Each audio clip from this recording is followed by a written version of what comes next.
Hey you, and welcome to this video where I will help you out how you can fix group cannot display on your Telegram app.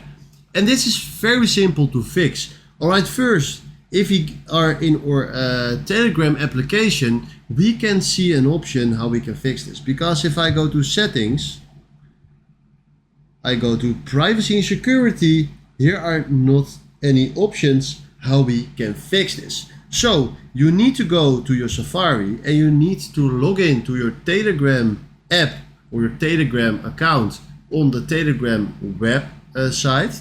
So now if I go to the three lines left in the top and then tap on settings, if I scroll down, we need to tap on privacy and security, and from here scroll down and make sure that you tap on disable filtering.